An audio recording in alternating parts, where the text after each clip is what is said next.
Moi, je pense qu'un gars comme John Merrill ferait du sang pour les Sens. Je pense que ça, c'est un gars que tu peux placer dans ton troisième paire. Pas de problème. C'est un gars que, dans ses dernières saisons avec Minnesota, il s'est rendu comme un défenseur qui peut jouer un peu plus que ce qu'on s'est vu de lui avant.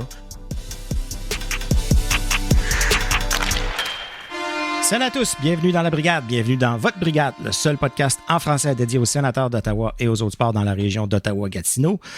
Mon nom est Pascal Villeneuve, je suis accompagné cette semaine par JP Fortin, Stu Sabourin et un invité spécial, nouveau dans la sphère médiatique des sénateurs, de la publication The Athletic, Julian McKenzie. Messieurs, considérez-vous bienvenue dans la Brigade. Et bonjour. Bonjour tout le monde. Julian, vous venez de l'entendre. On va jaser un petit peu plus avec lui tout à l'heure. Il va se joindre avec nous pour tout l'épisode. On va apprendre à le connaître un peu. Puis il va rester en même temps avec nous pour jaser. Il est maintenant sur le beat des sénateurs officiellement. Donc, d'après moi, on va avoir des bonnes histoires puis on va avoir des bonnes questions pour lui. Ça va être le fun d'entendre son input. Un peu de poutine interne avant de commencer, parce que ça, Julian, on est un podcast francophone. Les Franco-Ontariens aiment beaucoup le fromage en crotte aussi. Donc, ce qui rassemble les Franco-Ontariens et les Québécois, c'est le fromage en crotte. Donc, la poutine interne avant de commencer, on va vous rappeler que vous pouvez nous suivre sur X, Instagram et TikTok. Et à la Brigade, dans le fond, le nom d'usager, c'est la Brigade Pod pour la plupart de ces comptes-là. Tous les liens sont dans la description de l'épisode, sinon sur labrigadepodcast.ca. Et pour nous écrire, si vous avez des commentaires, des opinions à partager, des questions, faites-le au labrigadepodcast@gmail.com. JP Fortin, si tu veux aller de l'avant, nous parler rapidement de Rocket Fuel. Bien oui, partenaire à la Brigade, Rocket Fuel est une boisson sportive conçue au Québec, unique en son genre. Elle allie électrolytes, BCAA et caféine, dont tout ce que vous avez besoin pour rester hydraté tout au long de votre activité physique. Elle vous aide à récupérer et réduire la fatigue aussi, tout en donnant un bon niveau d'énergie. C'est une boisson sans sucre et seulement 18 calories par portion. Ça fonctionne en système de poudre que vous mélangez avec votre gourde d'eau, vous shakez et vous consommez. Elle est disponible en ligne sur drinkrocket.ca et vu qu'on est partenaire avec eux, on vous offre un 15% de rabais en utilisant le code promo BRIGADE15. Question de la semaine, messieurs. Considérant l'absence de Artem Zub et les performances de Travis Hamonic qui en a peut-être rassuré quelques-uns hier, est-ce que Travis Green devrait laisser une chance à JBD à droite de Sanderson? Moi, j'en ai long à dire, et je vais peut-être laisser... Toi, t'en as long à dire sur Travis Hamonic en partant, hein? Vas-y, Julian, commence-nous ça, ouais. Je pense qu'après le match contre St. Louis le mardi, j'avais comme une pensée avec ça. Je pense que au moins on va le voir, Sanderson et Hamonic encore. Je pense que ça va prendre comme un match qui passe pas bien pour le pairing, pour voir Travis Green à dire « Hey, you know what? On va marcher JBD puis Sanderson. » Ça va... Moi, juste entièrement, je sais pas si vous trois ont vu mon article plus tôt dans la semaine. Moi, je suis dans le camp qui dit que les sénateurs, quand même, ont besoin d'un autre défenseur et peut-être c'est à quelque chose à avoir juste avant le trade deadline, mais je pense que même si JBD et Tyler Kleven avec les numéros avancés, c'est un peu plus hit or miss, je pense, mais avec le eye test, il y en a des fois où l'inexpérience se passe. Je pense que pour les sénateurs, pour être un vrai contender dans la conférence de l'Est, je pense qu'il se passe encore pour eux d'avoir un autre défenseur dans l'alignement, mais pour maintenant, comme Sanderson puis Hamonic, je pense qu'au moins il y en a des moments où il marche, peut-être des moments où il ne marche pas, mais moins pour leur prochain match contre les Rangers. Oui. Je pense qu'on va les voir encore, peut-être encore aussi contre les Kraken, mais JBD avec Sanderson, je suis pas sûr avec... I don't know, comme j'aime le côté physique de JBD, mais je suis pas sûr si ça c'est un peu de stretch de l'avoir là. Puis aussi comme Artem Zoo, peut-être c'est possible qu'il retourne cette semaine. Ça semble que on sait est jamais, assez proche et on sait jamais. Je pense que Travis Green a mentionné qu'il patine un peu, alors on va voir. JP Fortin, tu peux y aller, mais Stu, je vais te laisser démolir Hamonic, puis moi je vais le défendre. Bon, moi, dans mon cas, faut pas oublier, faut mettre les choses en perspective. JBD, l'année passée, était sur Weavers. Oui. Là, on considère la question, en tout cas, je la sous-entends comme si JBD serait un sauveur, puis le partner idéal à Sanderson pour que ça fonctionne, puis que la première paire soit idéale. Dans les faits, moi, ce que je trouve, c'est que JBD, présentement, complète très bien Cleveland, et Cleveland complète très bien JBD, puis je trouve qu'ils ont une chimie ensemble, puis ça fonctionne bien pour l'instant. Thiago Rias sont plus 3 contre Saint-Louis. Je me vois mal défaire ce duo-là, sachant qu'ils sont tous les deux dans leur rôle, dans leur pairing idéal, 5e et 6e défenseur. Ils jouent un 17 minutes, 18 minutes pour chaque. Je trouve que c'est très bien. Puis, comme je l'ai dit au gars, je pense que c'est Hamonic qui va tomber sur la galerie de presse quand Artem Zoul va re-rentrer. Pas qu'il va... Tu sais, on l'a dit au début de l'année, Hamonic, je pense que c'est un bon 7e. Je pense que ça va devenir une bonne police d'assurance un peu en cas de blessure pour pallier à différents duos. Mais sur le long terme, en première paire avec Sanderson, on s'entend tout pour dire que ça fonctionne pas. Mais je pense que temporairement, on n'a comme pas le choix parce qu'on n'a rien d'autre. Ben, je pense que comme tu viens de le dire, non, mais je vais pas démolir Hamonic. Juste, je vais faire un peu. Je pense que la question, comment elle doit être vue, c'est en l'absence d'Artyom Zoub. C'est ça. Est-ce que la solution en ce moment, c'est Travis Hamonic avec Jake Sanderson? La réponse, c'est non. Est-ce que Tyler Kleven puis JBD, ça fonctionne en ce moment? Absolument. Est-ce que, pendant que Zoub n'est pas là, l'option de JBD qui a joué avec North Dakota, avec Jake Sanderson, je pense qu'ils ont eu aussi du temps sur le powerplay, les deux ensemble, qui serait à peut-être déjà là. Je ne sais pas s'il y a une chimie, mais du moins, ils se connaissent à ce niveau-là. Fait que là, la solution, c'est pas JBD à long terme, c'est est-ce qu'on a quelque chose de mieux pour jouer avec Jake Sanderson? Puis je pense que sur papier, JBD, ça pourrait être une réponse intéressante. Est-ce que je pense que ça va arriver? Je pense qu'il n'y a aucune chance. Je pense que, comme Julien l'a dit, on faut s'attendre à avoir Hamonic et Sanderson vendredi contre les Rangers, puis samedi contre le Kraken. Par contre, hier, ça n'a pas été un match terrible de la part de Hamonic, mais il y a une statistique qui est sortie à TSN là, par Sportslogic. Puis c'est vraiment criant. Je veux dire, à 5 contre 5, les deux ont joué 52 minutes. Et sur la statistique, c'est écrit les rush chances, donc c'est les chances vues par une relance. Lorsque ces deux-là sont sur la glace à 5 contre 5, on en a 6 pour Ottawa, alors que l'équipe adverse, peu importe c'est qui, l'opposition en a 22. Donc ça, c'est un ratio qui n'est pas extraordinaire. Les buts attendus en pourcentage lorsque les deux sont sur la glace, c'est de 28%, alors que pour l'opposition, c'est à 72%. Ouais. Moi, ce que ça me dit, c'est qu'on est dans notre zone quand les deux sont sur la glace. Puis je pense qu'il y en a un qui entraîne l'autre vers le bas et non... Et c'est plus difficile d'amener quelqu'un à ton niveau que de se faire traîner. Et les buts pour l'équipe sont à 0. Et lorsque les deux sont sur la glace à 5 contre 5, ils se sont fait compter 5 buts.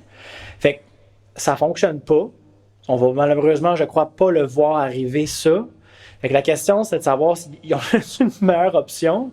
Malheureusement, pendant qu'Artyom Zoub n'est pas là, puis Julien l'a dit aussi tantôt, ça nous prend quand même un autre défenseur dans le top 4, même si Zoub est là. Mais Stu, je te relance une question. OK? Ouais. Dans les faits, t'as deux pairings qui fonctionnent super bien. En Chabot, t'as Jensen, puis t'as Cleven, puis JBD. Ouais. Là, est-ce que tu prends un risque de détruire un de tes deux pairings qui fonctionnent pour faire un guess Sanderson puis JBD?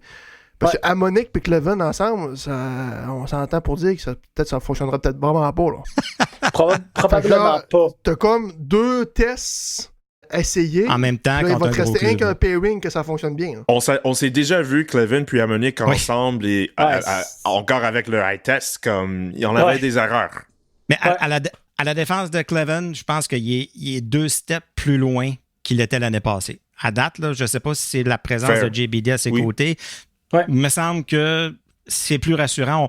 On a plus d'espoir qu'on va peut-être avoir un potentiel bottom 6, mid 6 à long terme, je pense. Mais, puis tu l'as dit, mais quand un des gars de la première ligne de défense tombe, normalement, c'est next man up, right? Tu prends lui fait que ça serait Nick Jensen.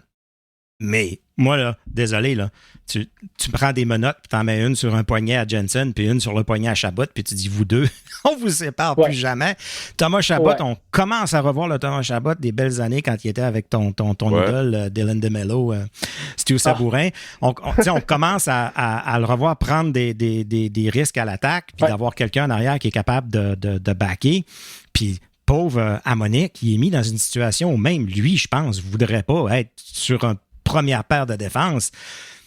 Ce gars-là, tu sais, je suis le premier là, à le critiquer puis à dire des fois où est-ce qu'il est rendu dans sa zone, puis pourquoi tu as encore pris un tir? Tu as pris un tir dans la bedaine du gardien, tu as pris un tir dans sa mythe.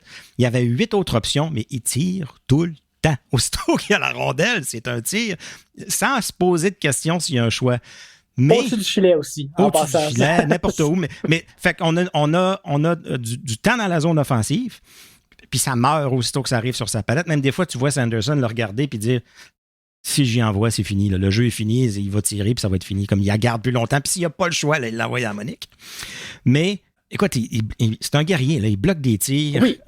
Il travaille. Il s'est rentré la tête dans le cou. Là. Tu pensais qu'il avait la clavicule cassée, que la game était finie.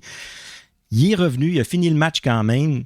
C'est un guerrier, mais d'être sur une première paire de défenseurs, c'est trop pour lui en ce moment. Puis là, ça n'a pas paru hier parce qu'il n'y avait pas de McKinnon, puis il n'y avait pas de joueurs comme à Vegas. Mais contre New York, tout ce qu'on a dit de positif d'Hamonic hier, on va se reparler, puis on va dire Hamonic était désastreux. Ça va trop vite sur la première paire, c'est pas compliqué.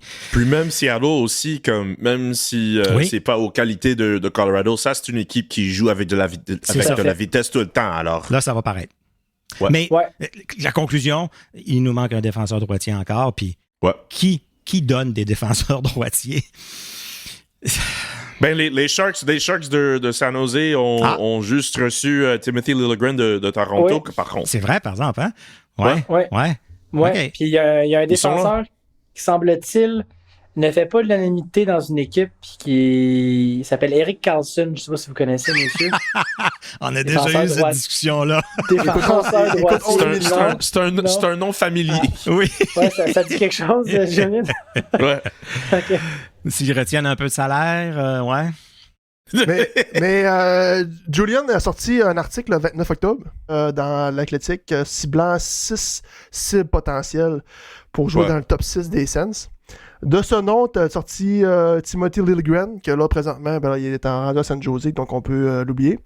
Tu as Henrik Yorki-Arju de Buffalo. Cam Fowler, Scott Perunovich, John Merrill et Justin Hall. Ouais.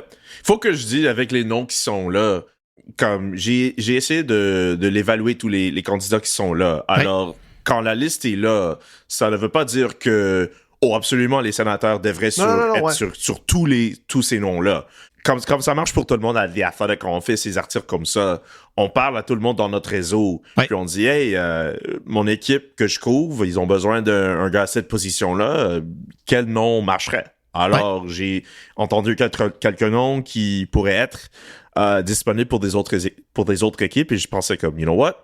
Est-ce qu'un gars comme Justin Hall, comme spoiler alert ici, peut-être non, mais il y en a des noms que peut-être qui pourraient marcher pour les sénateurs. Alors, c'est ça pourquoi j'ai fait la liste. Puis, Julian, dans ta liste, quel de ces 6 noms t'a dit « Hey, je pense que ça ferait du sens avec les Sens » ?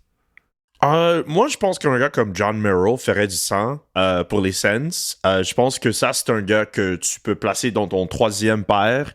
Pas de problème. C'est un gars que, dans ses dernières saisons avec Minnesota, il s'est rendu comme un défenseur qui peut jouer un peu plus que ce qu'on s'est vu de lui avant. Il y en a son frame est bon aussi. Il est comme on dit en anglais, un stay-at-home defenseman. Je pense que, même aussi au désavantage numérique, il peut jouer dans ce côté de la glace aussi. Je pense que ça, c'est un gars que peut-être ça dépend un peu avec où Minnesota se rend au cours des séries, bien sûr. Mais si John Merrill, c'est un gars qui est disponible, peut-être c'est quelqu'un que les sénateurs devraient pas avoir un petit flyer sur. Yorki-Arju, c'est un gars, je pense que il y a le profil qui marche pour les sénateurs. Le problème avec lui, c'est que je pense que grâce à son position avec les Sabres, Et si les Sabres ne se rendent pas aux séries éliminatoires, ça, c'est un gars où le asking price pour lui, ça va shooter up. Like, ça va être un peu plus coûteux pour les Sénateurs à faire. Mais peut-être lui, dans un autre univers, mais John Merrill, peut-être, juste avec le profil de lui et son salaire n'est pas trop aussi. Et ce n'est pas un gars où les Sénateurs devraient comme échanger pour un prospect ou un autre joueur. Comme ça, c'est un gars, si tu peux l'avoir pour un choix de repêchage, comme dans le 4e ronde ou 5e ronde, par exemple, ça, c'est une bonne idée pour les Sénateurs. Mais il est gaucher, non? Oui, il est gaucher. Mais quand même s'il est gaucher, comme t'as raison, peut-être tu peux l'avoir à la droite, mais moi, je pense que juste avoir n'importe quoi pour cette troisième paire, pour ta rotation. Et look, pour Tyler Kleven et Jacob Bernard-Docker sont des bons défenseurs à avoir, des bonnes jeunes défenseurs pour les Sénateurs à avoir, mais je pense pour les Sénateurs d'être aux prochaines étapes, au prochain niveau, d'être aux séries éliminatoires, je pense qu'ils ont besoin d'un autre défenseur qui peut jouer plus de minutes et avoir plus de responsabilités. Dans la liste de noms que John a sorti, je trouvais qu'un fit pour son âge, son expérience et l'équipe pour laquelle il joue, parce que je pense qu'on serait capable d'aller chercher pour quelque chose qui nous viderait pas. Cam Fowler, ça fait extrêmement longtemps pour avoir un fit à Ottawa. C'est un autre gaucher, je suis conscient. Mais, comme on vient de dire, ça nous prend des joueurs qui sont capables de jouer dans le top 4. Puis ça, c'est un nom, si le prix est bon, que je prendrais un risque chez Ottawa, parce que Cam Fowler, automatiquement, vient améliorer ton top 4. Ça, c'est ton top 6, c'est sûr, puis il est même capable de ton top 4. Puis c'est un nom qui est sexy. Tu sais, dans le sens que combien de fois que Ottawa était chez des joueurs qu'on s'est dit ouais, mais il est capable de remplir cette pause. Tu sais, Goodbranson, Hamonic, Stepan, Coburn, Galchenyuk, il y a rien là qui est. Fait que ça, il est capable de venir améliorer ton équipe. Puis en plus, c'est quand même un nom qui est un peu plus sexy à aller chercher, puis qui est capable de donner de l'entrain aussi au fanbase. Fait que ça, c'est un nom que j'avais trouvé super intéressant dans l'article de Jordan. Je voudrais juste dire que c'est un gars qui, on sait qu'il peut le faire à l'offensive. Pour lui, ma grosse question avec lui, c'est au défensif, bien sûr. Je pense qu'il est pas comme... Peut-être ses nombres au côté de la glace sont pas aidés avec l'équipe qui joue pour à Anaheim. C'est pas comme la meilleure équipe. Mais quand même, je comprends le thinking de Stewart, comme c'est un nom sexy, c'est un nom un peu commun dans la liste que j'ai mis. Et d'avoir un autre défenseur qui peut jouer à l'offensif avec Sanderson, avec Chabot, tout dans le côté gauche, comme... On regarderait le défense de Ottawa un peu plus différemment après un échange avec Cam Fowler. Mais aussi, son salaire, c'est un peu cher. Oui. Pensez-vous que c'est le genre de transaction qui peut arriver pendant la saison ou ce serait vraiment quelque chose à la date limite des transactions? Plus de deadline. Plus de deadline, bien sûr. Je pense, Et aussi avec la rétention de salaire. Oui, exactement. Exact. Puis c'est pour ça que je pense que où est-ce que le prix va peut-être augmenter pour nous, c'est si Anaheim conserve du salaire. Là, je pense que c'est là que ça devient peut-être un peu moins intéressant. Excuse, vas-y. Moi, si j'ai un joueur si, mettons, on s'amuse à dépenser, là, même si on a dépensé pas mal dans les dernières années. Là. Moi, j'ai un défenseur qui jouait justement à Saint-Louis hier soir, et c'est Colton Parayko. Moi, je trouve que ce défenseur-là, il a du vécu, il a du hockey de série. C'est un gros bonhomme, c'est un stay-home defenseman, capable de bloquer des shots. Puis je trouve que dans la défensive des scènes, c'est ce qui manque un peu de la grosseur. Puis quand on va arriver dans le temps des séries, Marc Method le martèle à toutes les fois qu'il y a un micro. Exact. Les sénateurs sont petits à une équipe défense. comme Vegas qui a gagné la Coupe Stanley, le top 6 à la défense, c'est pesant. Quelque chose.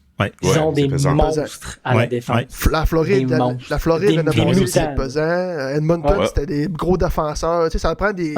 Puis j'enlève rien à Jensen, j'enlève rien à JBD, j'enlève rien à Zoub, mais c'est du 6 pieds 1, tout juste le 200. C'est pas des joueurs robustes comme tel. C'est 5, 2. Il y a juste Cleven qui peut remplir ce rôle-là. Peut-être pas cette année, mais qu'on voit qu'il va remplir ce rôle-là avec les années. J'aime le profil pour Parayko, mais le prix. Pour moi, c'est le prix avec Colton. Oui, bien sûr, je connais ça, mais comme si t'es Ottawa et si tu connais que t'as une chance à te rendre aux séries, es-tu prêt à rendre un gros choix de repêchage dans le futur. Ouais. Et prêt à payer, exact, là, ouais. même si on a payé beaucoup les années. Là. Oui, c'est vrai. Est-ce que Colton Parayko est rendu à un point dans sa carrière, un peu à la Matt Dumba, ou est-ce que de nom, on se dit c'est un joueur qui est capable de donner, mais il est plus vraiment capable de donner? C'est plus qu'il y a une réputation de joueur qui a donné, ou c'est quand même encore un meilleur joueur que Matt Dumba est? Je pense que les DG, s'il fallait choisir entre Colton puis Matt Dumba, il choisirait Colton juste grâce à son profil et l'expérience à gagner la Coupe Stanley. Fait que, selon toi, c'est un joueur où est-ce que les Sénateurs, s'il avait la chance de pouvoir l'acquérir, qui devrait cibler, par exemple, des transactions? Ben, je pense que, encore avec son profil, ça serait un gars que si tous les équipes dans la Ligue nationale avaient la chance, ça serait lui. Cool. Hey, ça termine le segment question de la semaine. Après 20 minutes. Un peu plus long que les autres questions, mais je trouve que ça a quand même généré des bonnes discussions, des fois qu'on ne s'attend pas quand on pose la question. Avant d'aller au warm-up, Julian, on va apprendre à te connaître un peu plus. Oh, cool. Premièrement, merci de t'être joint à nous aujourd'hui.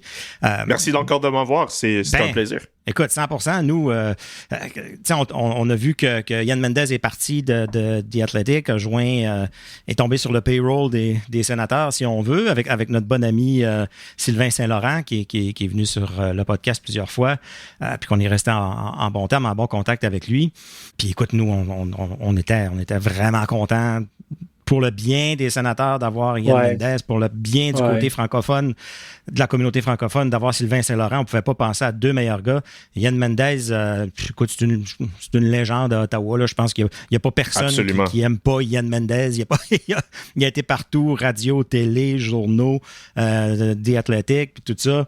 Donc, c'est plate d'avoir perdu quelqu'un de ce calibre-là de l'extérieur de l'équipe, mais on est content de le voir se joindre à l'équipe parce qu'on pense qu'il peut apporter beaucoup. Quand même des gros souliers à remplir. On voit ce nom-là, Julian McKenzie qui arrive avec The Athletic. On ne cancellera pas notre abonnement tout de suite. On va attendre un peu. On va lire un peu qu'est-ce qu'il y a à dire. Fait que là, on lit quelques articles. Puis là, je t'entends parler un peu. On regarde un peu sur toi. Ah, il vient de Montréal. Ah, oui, OK, il vient de Montréal. Il a étudié à Montréal, l'Université de Concordia, blablabla. Ouais. Là, je t'entends parler sur des podcasts en anglais. Puis j'entends dire quelques mots, les noms de joueurs prononcés en français. Puis RDS, puis TVA, puis là, je suis comme, d'après moi, ce gars-là, il parle en français, donc go, on t'a contacté, c'est sûr que nous, on a quelqu'un de l'environnement des Sénateurs qui peut venir nous jaser en français, puis ça donne que c'est des bonnes personnes, ben let's go. Donc, on t'a invité, donc, t'es arrivé avec The Athletic dernièrement, comment tu trouves ça? Tu étais avec Calgary, puis on pourra remonter après là, de un peu ta carrière, mais comment ça s'est passé tout ça? J'imagine que Yann est parti, puis là, il y a eu une opportunité, mais est-ce que c'est toi qui as demandé d'être transféré? Est-ce que on est allé te chercher? Comment ça s'est passé un peu cette histoire-là? Alors, on sait que Ian s'est quitté. Je le manque toujours, mais c'est bon d'aller voir à l'aréna tout le temps. Au moins, oui, c'est ça. Qu'au moins, mais quand il s'est parti, oui, il avait le job était open pour nous à l'interne. Puis j'ai demandé si je pourrais prendre la chance d'avoir l'emploi à couvrir les Sénateurs. J'aimais mes deux années à Calgary, c'était vraiment une bonne expérience pour moi, mais pour avoir la chance de couvrir une équipe qui est en train de se rendre aux séries et d'avoir la chance d'être entouré des bons joueurs comme Brady Tkachuk et Tim Stützle et on s'est vu l'échange de Linus Ullmark, une équipe où je pense que les headlines et toutes les histoires qu'on pourrait écrire sur l'équipe, c'était vraiment comme une bonne opportunité pour moi et je voulais je voulais le prendre. Puis quand c'est passé, il fallait que j'attendais un peu. Puis dans le milieu de septembre, The Athletic m'ont dit comme hey, you know what, si tu fais le job, c'est à toi. Puis je commençais à déménager. J'avais beaucoup d'aide de mes parents et de ma famille à Calgary. J'en ai beaucoup de cousins et une tante qui vit là-bas. Alors quand ça m'a passé le temps de partir de mon appartement, comme Mon père, c'est arrivé de Montréal. Ma tante et mes cousins, ils m'ont aidé à mon appartement. Puis cool. Le 1er de l'octobre, je suis parti. J'ai resté à Montréal pour un couple de jours. Puis je suis rendu à mon appartement. Il y en avait un couple de jours après. Même avec mon appartement à Ottawa, mon père et mes 2 sœurs, ils sont rendus à Ottawa. Ils ont fait drive de 2 heures là-bas. Puis ils regardaient des différents appartements pour moi. Puis ils m'avaient sur FaceTime. J'ai regardé tous les maisons avec eux. C'était vraiment comme... Wow! C'était surréel vraiment... un peu. Ouais, c'était vraiment, vraiment, vraiment vite. Puis, mais au moins, ça a tout marché. Okay. La semaine dernière, quand l'Ottawa s'est fait leur petit road trip à Vegas et Colorado, puis à Utah, mon père me textait, il disait « Hey, je regarde à la télé, es-tu à Utah, à Colorado? Ouais. » Donc, j'étais à la maison, j'étais en train de dormir et T'as reposé je suis rendu en anglais, catch up, alors, il a reposé un peu parce que ça fait un mois où j'ai reposé comme vraiment bien, alors je fais un petit peu de catch up, mais c'est au moins... une bonne expérience pour moi, je pense. Là, va falloir adresser l'éléphant dans la pièce ou le cheval dans la salle de bain. Sure. T'es un gars de Montréal. Ouais. T'as eu un podcast, c'était Zone Time, qui couvrait, je pense, un peu plus particulièrement le Canadien. Zone Time, avec Zone Time, on couvrait la Ligue. La Ligue au complet. OK, excuse-moi. Ouais, la Ligue au complet. Je pense que tu penses du Hockey Inside Out. Ça, c'était le podcast canadien avec le Montreal Gazette. OK. Je pensais à ça. Peut-être, ouais. Donc, est-ce que tu es avec nous ce soir non, je suis pas, avec ton chandail suis pas fan du des Canadiens sous ton hoodie? Je vais clarifier pour tout le monde. Ouais, c'est bon, on attend. Quand j'étais jeune, à Montréal, oui, je regardais le Canadien. Mais il était une fois où, quand je regardais le hockey à l'anglais au samedi soir et le CBC n'avait pas de Canadien, je regardais les matchs de Sénateurs. Je regardais des matchs des Maple Leafs. Un de mes premiers maillots de hockey, quand j'étais jeune, ma mère s'était rendue à un random magasin et s'est retournée à la maison. J'avais un jersey des Sénateurs, j'étais un jersey des Maple Leafs, du vrai. Quand j'étais à Montréal, dans l'été, cet été, je vais te dire cette histoire. J'étais à la maison, puis ma grand-mère était là. Elle m'a appelé, je suis comme « Hey, j'ai un gros album, des photos, je veux que tu le vois avec moi. » Puis à ce moment-là, je pensais comme « Hey, Ian s'est déjà quitté Ottawa, qu'est-ce que je vais faire? » J'étais en train de penser, réfléchir. De considérer une grosse décision dans ma vie. Puis ma grand-mère dit « Hey, regardez tous ces photos. Tous des photos vieux d'elle quand elle est plus jeune, ma mère, sa sœur, tout le monde. Un photo de moi dans l'album. C'est moi et un gros chapeau avec le logo des Sénateurs d'Ottawa. Comme, s'il y en a des gens qui me regardent et disent comme, hey, est-ce que comme un double agent du Canadien, hey, regardez mon histoire complète et tu peux voir que j'ai regardé tout dans l'Est, les Maple Leafs, les Sénateurs du Canadien. Oui, j'étais fan du Canadien, il a été une fois, mais... quand je commençais à participer dans la couverture du Canadien, même quand j'ai écrit pour un site web pour SB Nation qui appelait Habs Eyes on the Prize. C'était un site web, il était une fois qu'il y avait des gars comme Marc Dumont et Andrew Berkshire. J'étais dans l'air après eux, mais quand j'ai commencé avec eux dans 2017, moi je disais comme hey, je peux pas être fan du Canadien parce que moi mon destin, je pense que d'être journaliste, d'être à la couverture de la Ligue nationale du hockey, ça me ferait du bien d'avoir un œil sur le tout du sport et d'avoir pas du fandom qui reste avec le Canadien. Et quand je me suis joigné à The Athletic en 2021 et le Canadien s'est rendu au final de la Coupe Stanley. Moi, je n'étais pas content parce que je regardais une équipe de mon enfance dans la Coupe Stanley. Moi, je suis content parce que j'ai joigné à The Athletic dans le mars, ce mois-là, dans 2021. Puis, une des premières choses que je vais couvrir pour eux, c'est la Coupe Stanley. Comme, si on était tous dans cette situation-là, on serait tout contents avec ça. Mais oui, bien sûr, comme j'ai de l'expérience d'être sur la couverture du Canadien, et j'ai passé vraiment longtemps à être là. Mais j'ai passé des années à Calgary et maintenant je couvre les Sénateurs d'Ottawa. Alors, pour moi, la job pour moi, c'est de regarder les Sénateurs et les autres histoires comme ils se passent. Mais je suis pas fan du Canadien. Et pour tout le monde qui pense ça, comme... OK, non, c'est correct. C'est pas le cas. C'est pas le cas. Regarde, Julian, la dernière chose qu'il nous reste à faire dans ce cas-ci, c'est que tu m'envoies la photo de toi jeune avec le casque et le sénateur d'Ottawa. Puis moi, je l'utilise comme photo profil sur X pour démontrer à tout le monde. Non, l'Internet, c'est une place dangereuse. Et comme Stu, tu te rends comme un gars vraiment sympa, comme vraiment cool, mais c'est tout le monde d'autre.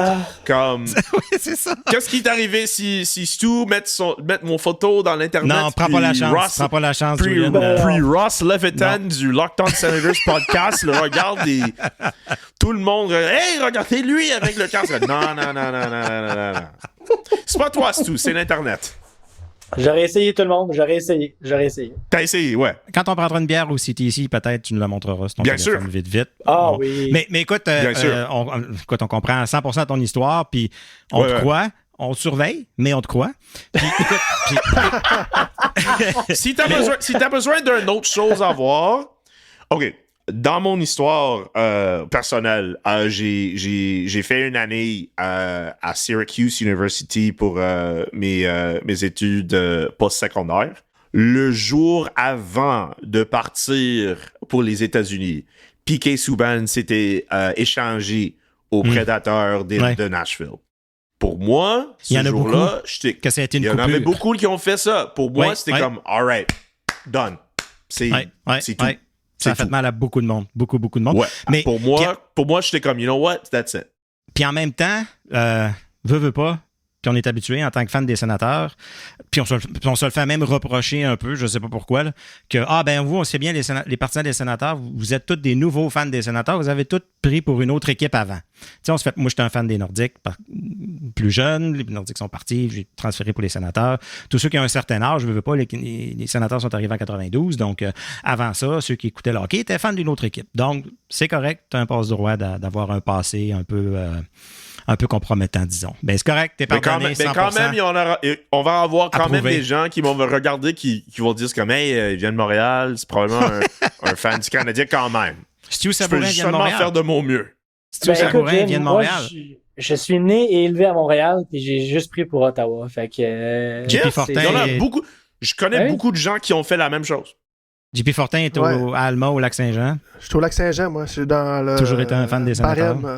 Toujours un fan des Sénateurs. Je suis dans un milieu de partisans du Canadien, là, tout seul dans ma région.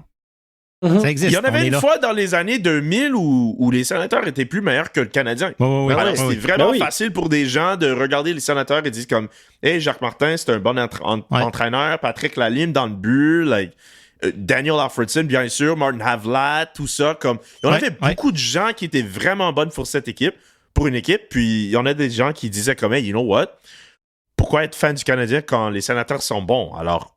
Mais c'est parce que au Québec, c'est pas normal. C'est pas normal ça, les gens disent, c'est pas normal. Tu ne prennes pas pour le Canadien en étant au Québec. Quand tu mentionnes que tu es un fan des Bruins, des Sens, des Maple Leafs, là, tu te fais regarder des croches, puis... t'es pas dans la bonne religion. C'est ça. Mais c'est pas l'expérience pour tout le monde. Comme mon grand-père s'est immigré du Jamaïque, c'était un gros fan des Bruins. Moi, je connais un autre ami de famille qui... je m'oublie quelle île du Caraïbe qu'il venait, mais il était fan des Blues de Saint-Louis. Moi, je travaillais à CTV pour une couple d'années et je me souviens dans l'année 2019, quand les Bruins étaient au final contre les Blues, drôlement. Et dans le newsroom, on a eu un appel de téléphone du council, du Mohawk Council à Ganawagé. Puis il disait si les Bruins gagnaient le 7e match de la série, on va faire des célébrations et tout ça dans le territoire. Bien sûr, de gagner, d'être un fan du Canadien, comme c'est une grosse religion et d'être au Centre Bell, on connaît l'atmosphère. Mais quand j'entends tout le monde dire comme « Hey, si t'es pas fan du Canadien, tu fais quoi? Comme, c'est pas l'expérience pour tout le monde. Et je sais, comme, personnellement, que je connais beaucoup de gens qui prenaient pour des autres équipes pour de leurs raisons personnelles. Et ce n'est pas toujours juste le Canadien au Québec. Fait que dans le fond, comme on disait, tu as étudié à Montréal. Est-ce que tu as fait des études en journalisme comme tel ou c'était vraiment dans communication tout ça? Alors, j'ai fait un degré en journalisme dans des différentes plateformes à Concordia. Puis, j'ai fait mon maître à Syracuse dans les États-Unis dans télévision, radio et film. Alors, je l'ai fait pour une année, puis j'ai retourné à Montréal après. Est-ce que tu as joué au hockey un peu? Est-ce que tu as fait plusieurs sports jeunes ou... J'ai pas joué au hockey, mais comme j'ai joué comme ball hockey. Mais j'ai jamais joué à la glace, mais j'ai joué du soccer, j'ai joué du rugby. En masse. Quand j'étais rugby, hein? Quand j'étais plus. Ouais, j'étais le meilleur à rugby, mais ça, c'était un sport cool à jouer à l'école secondaire puis au cégep. Puis écoute, là, si on regarde ton CV, tu as fait beaucoup de choses. Tu as fait beaucoup de choses dans les médias, que ça parte de faire la météo à la télévision, à couvrir du sport dans les journaux. Il y en a beaucoup de gens aujourd'hui. Il y en a beaucoup de gens aujourd'hui qui, quand je retourne à la maison à Montréal, ils me demandent comme, hey, où t'es rendu? Ça fait longtemps. Où t'es rendu?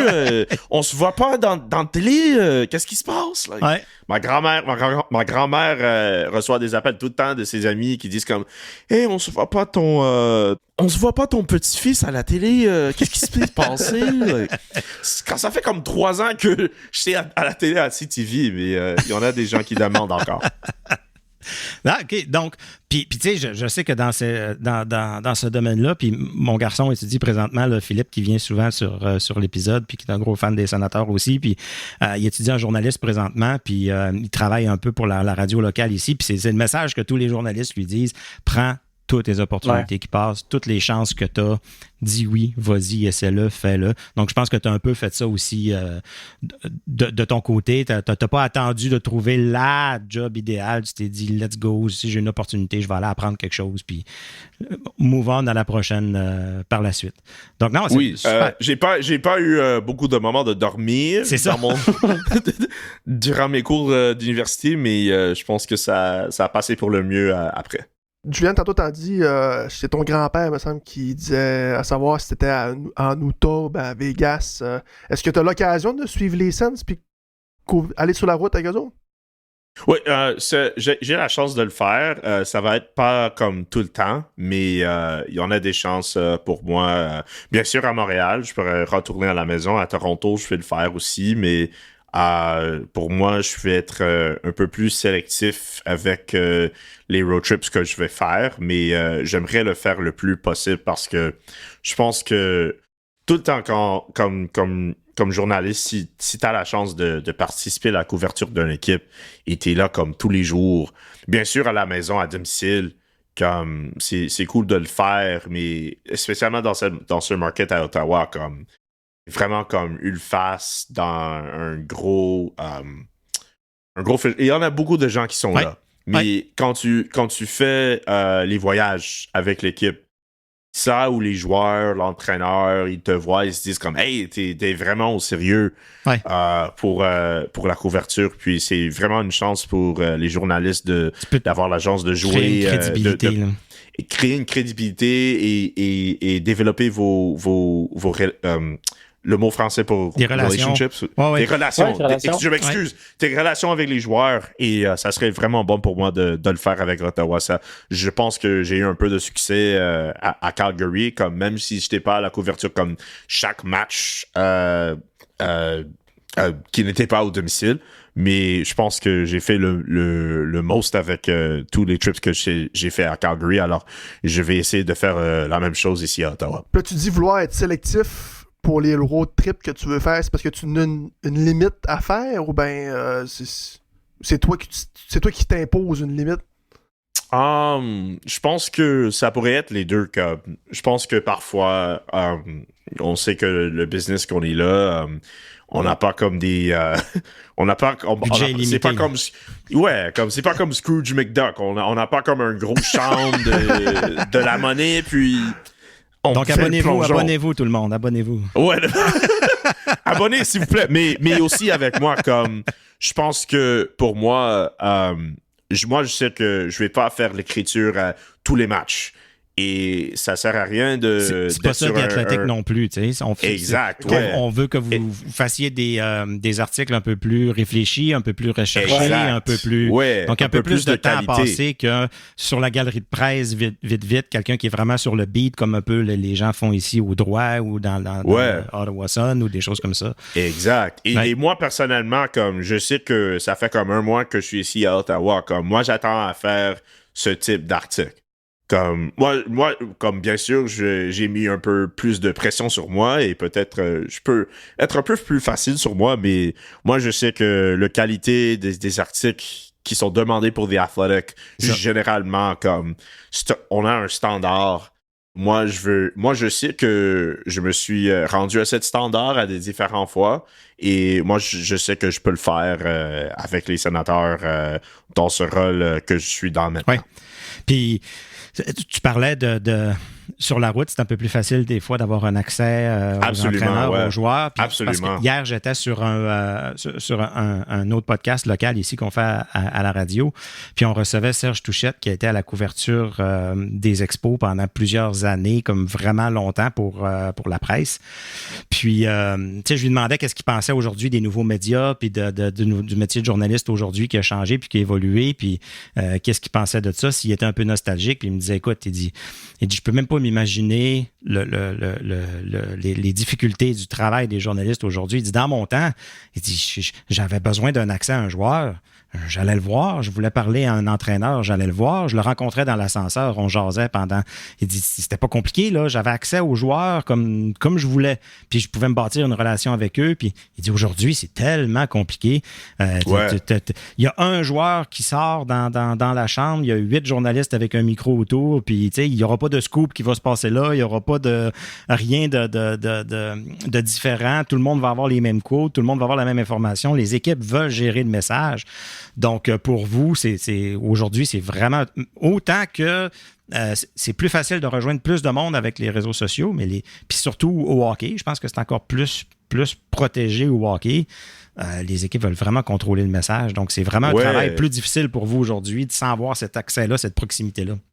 Et aussi, on a comme des autres podcasts, des autres bloggers qui font des gros jobs à couvrir les équipes qui sont des gros fans d'être, ou même s'ils ne sont pas des fans, comme j'aime le nouveau air qu'on est maintenant, où c'est pas juste moi à The Athletic ou Alex Adams à Sportsnet ou Bruce Carriac au Ottawa Citizen, où tu peux avoir si tu veux connaître un peu plus sur les sénateurs, comme c'est juste nous trois, comme non, on a le podcast le Brigade qu'on fait maintenant.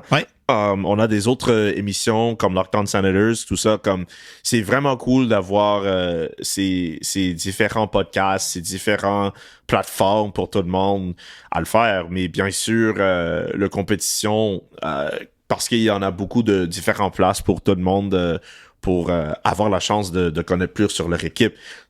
Ouais, il y en a des difficultés avec ça, mais au moins, comme je suis assez content qu'on a ces plateformes et il y en a des gens qui sont intéressés quand même. Mais si, pour nous, dans notre job, si on a la chance d'avoir un avantage sur quelqu'un, bien sûr, on le va faire.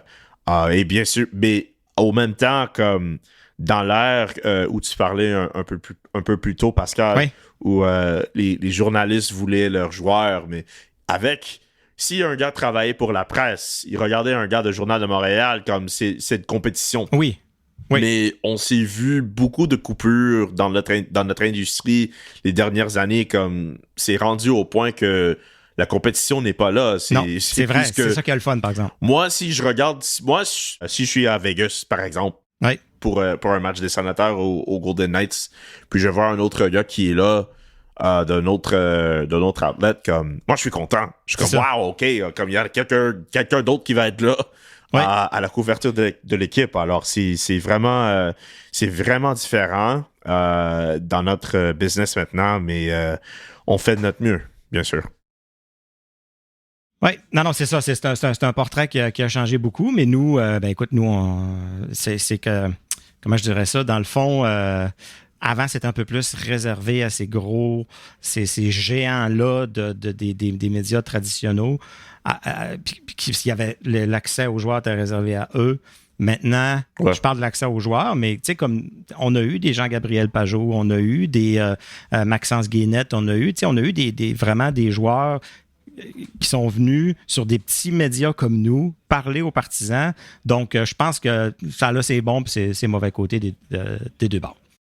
Et c'est bon à avoir ces espaces-là. Je veux juste me clarifier, comme c'est vraiment cool d'avoir. Et je pense que, bien sûr, comme moi, bien sûr, je participe, je travaille pour The Athletic, mais je travaille aussi avec Chris Johnston, avec notre podcast, bien sûr. Alors, c'est pas juste de faire comme une plateforme pour moi-même. Comme, je fais les deux.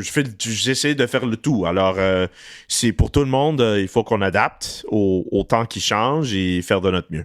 Good. À JP Fortin, t'avais-tu quelques sujets à nous parler? Ça a été, à part les matchs comme tels, je pense qu'il n'y a pas eu beaucoup de nouvelles pour le warm-up, 50 minutes dans l'épisode. On est un peu comme Linus Ullmark qui a dû embarquer en plein milieu de la partie alors que Anton Forsberg a perdu une lame de patin. Là, comme go. C'est étrange comme moment. Wow. On commence le warm-up tout de suite, JP Fortin. Je fais un petit recap de notre pool de la brigade. Pas besoin. Pas besoin? Non. Pascal, tu veux pas savoir être encore dernier? Non. Vas-y, mais par commence de la fin. Qui rentre juste OK. Comme dans le temps, les gens disaient les Nordiques sont premiers. Ah non, j'avais le journal à l'envers. Tu sais, tout le monde me disait ça. Oh non! Pascal, t'as le journal à l'envers parce que t'es dernier. Stu, t'es rendu 3e avec 49 points. Pascal, t'étais à 43. JP Fogg est rendu à 51 points. Et moi, au premier rang avec 63 points. Je répète que j'ai une pénalité de 10 points pour avoir non respecté les règlements. Donc, j'ai seulement que 2 points d'avance avec JP Fogg. Il n'a pas respecté la masse salariale. Ouais. Là, je trouve que la pénalité n'était pas assez sévère, mais en tout cas. Non plus de rendre 20 points, mais bon. On verra à la fin. Ça a été un consensus, vous avez dit 10 points. Ça a été un consensus. Au lendemain de la victoire de 8-1 contre les Blues de Saint-Louis, cette victoire a passé dans l'histoire. Elle constitue la plus grande marge de buts dans une victoire des Sens depuis la victoire sur les Devils du New Jersey le 21 octobre 2006. Malcolm Subban débarque dans l'organisation avec les Sénateurs de Belleville. On sait que Matt Sogaard a subi une blessure. On n'a pas eu de détails, par exemple, sur... on n'a jamais de détails. Qu'est-ce qu'il y en est de cette blessure-là, mais semble-t-il que c'est assez grave pour que Malcolm Subban soit signé avec Belleville. L'an passé, il a accumulé un total de 36 parties professionnelles entre la AHL et la NHL dans les organisations des Blues de Saint-Louis et les Blues de Columbus. Tim Stützle devient le premier joueur dans l'organisation des Sens avant l'âge de 23 ans à accumuler 7 matchs de 4 points et plus. Et un petit regard avec les Sénateurs de Belleville, à date en 6 parties depuis le début de la saison, ils ont une fiche de 3 victoires, 1 revers en temps régulier et 2 en prolongation. Ils sont 4e dans la division Nord. Et au niveau des nouvelles de la charge, la Ligue a annoncé que vouloir ajouter 2 équipes d'expansion en 2025-2026. Et là, on a la machine à rumeurs à savoir quelles sont les villes qui seront dans ces équipes d'expansion-là. Est-ce que la ville de Québec sera une de ces 2 expansions-là? Parce que, hasard, il y aura un match de la Victoire et de la Charge d'Ottawa au Centre Vidéotron le 19 janvier prochain. Est-ce que c'est une vitrine pour faire connaître le marché de Québec à la Ligue? C'est à voir. Bonne question. Avez-vous des idées comme ça d'équipe? Pensez-vous que ça va rester dans l'Est, centre? J'avais vu, comme tout le monde, j'avais lu les villes de Détroit, Pittsburgh. Il y a un nom de ville qui est sorti que je trouvais super intéressant, puis c'est la ville de Calgary. Sorti. Puis je trouve que ça serait un marché vraiment, vraiment intéressant à aller exploiter pour la PWHL. C'est dans l'Ouest en plus. Fait que... Beaucoup de voyagement pour cette équipe-là. Calgary a déjà eu une équipe féminin avec l'Inferno dans l'ancien Ligue canadien des féminins. Ça, c'est un beau nom, ça, l'Inferno. J'aime ça. Oui, l'Inferno, c'était une bonne équipe. Alors, peut-être si l'on une nouvelle équipe avec le nouveau Arena à Calgary quand il passe à 2027, peut-être. Et comme tu dis à JP Fortin, on pense à Québec. Je me dis, si Gary Bettman a poussé pour qu'il y ait une équipe à Ottawa? Est-ce qu'il va pousser pour qu'il y ait une équipe à Québec en disant « OK, Québec, ils vont arrêter de me tanner. Là. Donnez-leur quelque chose. » Donnez-leur quelque chose. Que j'aille la paix. Là. Ben, tu sais, ça ferait du sens dans un sens. Oui. Parce que, en termes de proximité avec les autres équipes, Québec est là. On parle toujours d'une rivalité naturelle entre Montréal et Québec. Puis, il veut pas un centre Vidéotron avec un amphithéâtre flambant neuf. Pour les filles qui jouent à Québec, c'est extraordinaire de jouer dans un amphithéâtre de même aussi. Ouais. C'est pas fou de considérer Québec comme... Non, l'infrastructure est là. Ouais. Comme, alors, ça fait pour une équipe junior. Pour moi. Exact. Donc, le plus qu'ils sont capables de le remplir. Mais je pense que le match qu'il va avoir là-bas, ça va être un bon indicateur. On a vu la Ligue nationale aller jouer à Québec, puis ça a-tu été exactement le succès que les gens s'attendaient? Peut-être que oui, peut-être que non, mais en même temps, je pense que les gens de Québec sont tannés de se faire juste comme donner des graines. Là, en sachant que de montrer leur appui à une équipe de hockey féminin, je pense que ça peut marcher, de vraiment avoir une autre équipe professionnelle. Là. Moi, je pense que tu envoies une équipe de la PWHL à Québec.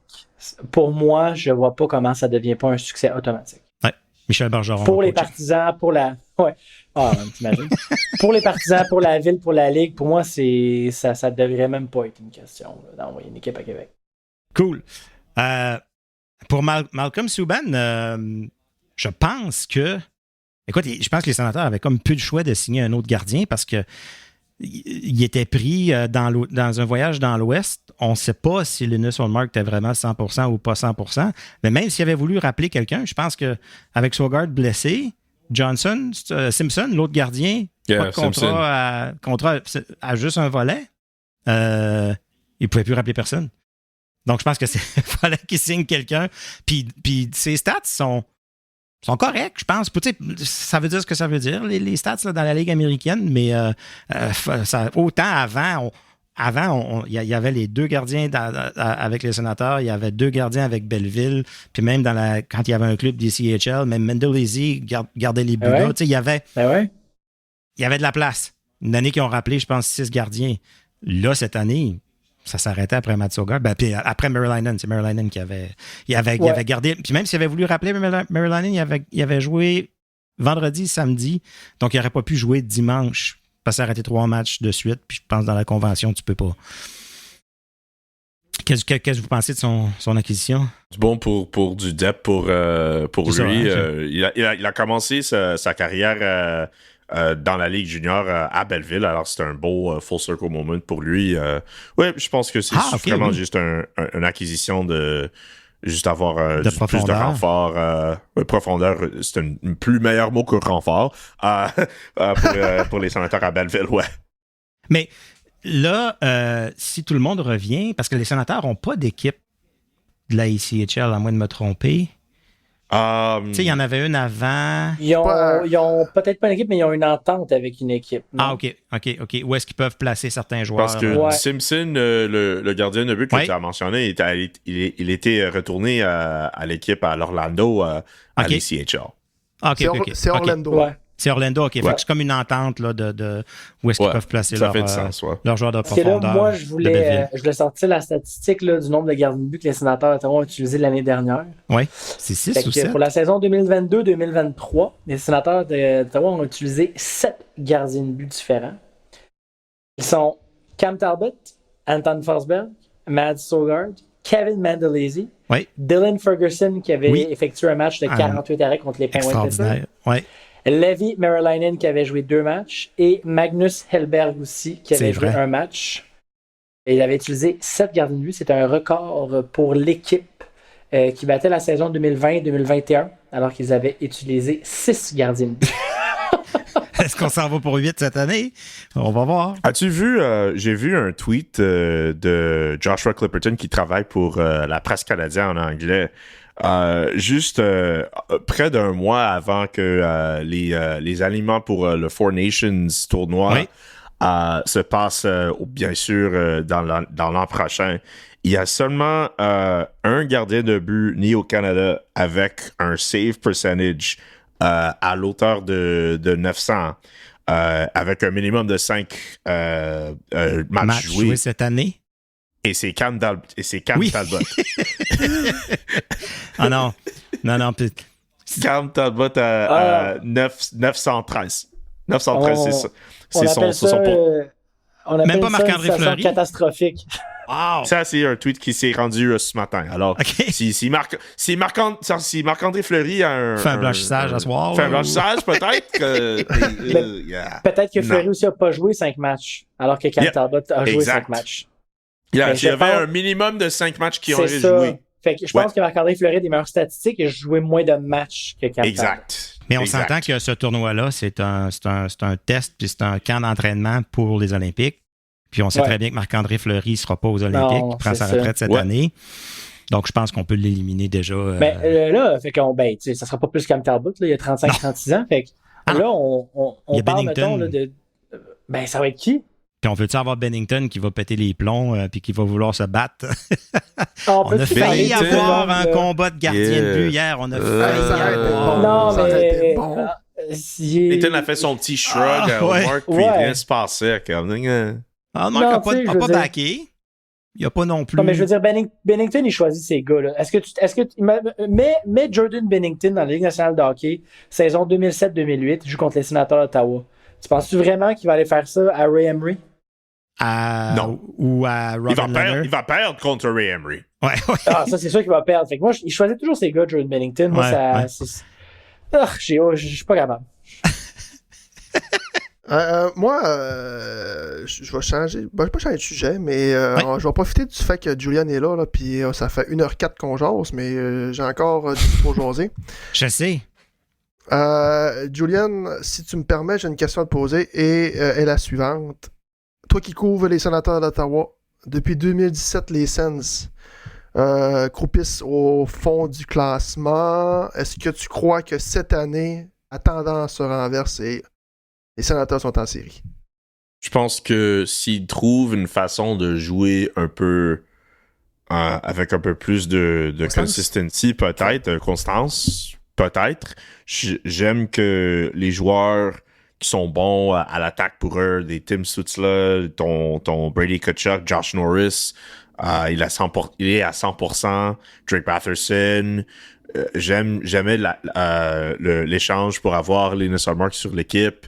Je pense qu'au moins dans ces deux positions-là, on a raison d'avoir de l'espoir pour les Sénateurs. J'ai déjà mentionné que je pense qu'avec les Sénateurs, il faut qu'ils reçoivent un défenseur avant le trade deadline.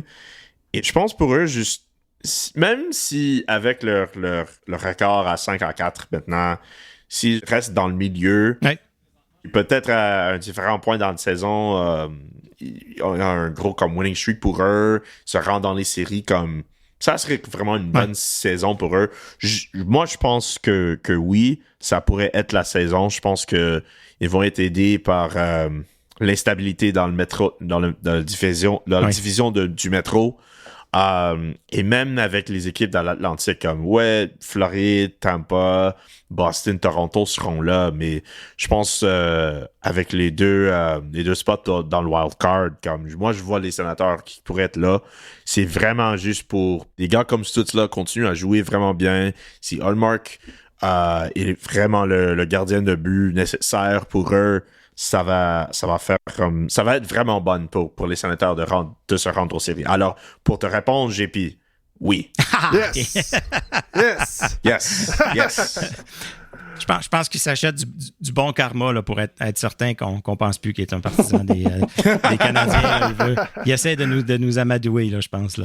Mais, non, mais écoute, quelqu'un qui prédit qu'ils font les séries, quelqu'un qui prédit qu'ils vont pas les faire, puis quelqu'un qui prédit qu'ils vont être sur la bubble ou qu'ils vont être proches, nos prédictions sont toutes à 7-8 points de différence, là, tu sais. Donc, surtout que présentement, l'Atlantique veut pas.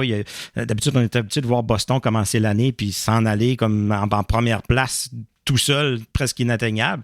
Cette année, tout le monde est à peu près à 5-4, 6-4 ou... Il y a beaucoup de parité, Il y a Floride qui a joué plus de matchs que tout le monde à cause de leurs matchs là, en Europe. Donc, tout le monde est assez proche avec tout le monde. Oui. Donc, je pense que c'est encourageant. Julian, écoute, j'aurais 25 autres questions à te poser. Je pense qu'il va falloir faire un prise 2 pour quel joueur, depuis que tu es arrivé, quel joueur t'a impressionné, qui est intéressant à interviewer, là, on a pas quelque chose. Donc, si jamais tu es partant, je pense que d'ici le temps des fêtes ou en revenant des fêtes, ça serait le fun d'aller un peu plus profond dans ce qui se passe avec les sénateurs, puis tes impressions après là, une première moitié de saison officielle à couvrir les scènes, ça serait J'espère fun. À ce temps-là, j'aurai plus d'histoires à te dire et plus de insights sur l'équipe, alors ça serait vraiment cool à te faire. Nice. Good. Non, ça serait vraiment le fun. Donc, en terminant, Julian, les gens peuvent te suivre sur The Athletic en s'abonnant. Je pense que, écoute, moi, j'ai réussi à avoir à un moment donné un abonnement, c'était $1 par mois. Là. Je pense que in this economy, comme on dit, c'est vraiment pas cher. Donc, les gens peuvent te suivre là, peuvent te suivre sur Twitter aussi. Instagram, un peu partout. Est-ce que tu nous parlais tantôt d'un podcast? Est-ce qu'il y a d'autres projets comme ça sur lesquels tu travailles que tu aimerais nous parler? C'est vraiment juste The Athletic puis Chris Johnston Show maintenant. Comme... Il y en avait une fois où j'avais comme 5 ou 10 jobs à la même fois. D'avoir juste les deux, c'est au moins relaxant pour moi. Facile. Alors, abonne-toi au The Athletic puis avec The Chris Johnston Show. On fait des émissions à lundi et au jeudi. On les fait en anglais, mais au moins, il y en a beaucoup du contenu et beaucoup de nouvelles qu'on parle. Alors, c'est vraiment une bonne time pour tout le monde. Merci encore une fois. Donc, c'est ce qui complète l'épisode de cette semaine. Si vous avez aimé ça, faites-nous plaisir, faites-vous plaisir, puis parlez-en à quelqu'un. Dites à quelqu'un, « Hey, j'ai écouté La Brigade avec Julian McKenzie, parlez-en à quelqu'un. » Il y a eu le Canadien. Il n'aime pas les Canadiens. Il n'aime pas le Canadien. Non, c'est parfait. Et mon français est au milieu. J'ai dit numéro 1 et pas bon temps. C'était parfait, Julian. On ne peut pas demander mieux. On vous invite à consulter labrigadepodcast.ca pour accéder à tous nos épisodes et rien manquer. Vous pouvez aussi nous suivre sur X, Instagram, Facebook, TikTok. Et en terminant, messieurs, est-ce qu'on a un mot de la fin? Avez-vous pensé à un mot de la fin? Est-ce qu'on y va avec série? On a fini en disant que les sénateurs allaient faire des séries. On dirait que Julian, il y a un mot en tête. Ça criait « We want playoffs » au CTC hier. Là. Yeah, j'ai entendu les cris. La dernière fois qu'ils ont dit ça, c'est l'année passée ou il y a 2 ans qu'ils ont dit ça? Il y a 2 ans. Contre Détroit. Il les a manqué les séries. Après ça s'est écrasé. Là. L'équipe n'a plus jamais été la même. Donc, on va espérer que c'est pas la même chose. Oui. C'est un bad omen. Disons qu'il est un petit peu tôt dans la saison, mais gars. C'est tôt dans la saison. Mais c'est ça qu'on veut quand même. On s'est même pas rendu... Ouais. On s'est même pas rendu au l'Action de grâce dans les États-Unis. Alors, Parfait. Donc, ça va être série. C'était La Brigade, le seul podcast francophone qui traite des sénateurs et du hockey dans la région d'Ottawa-Gatineau. À la semaine prochaine.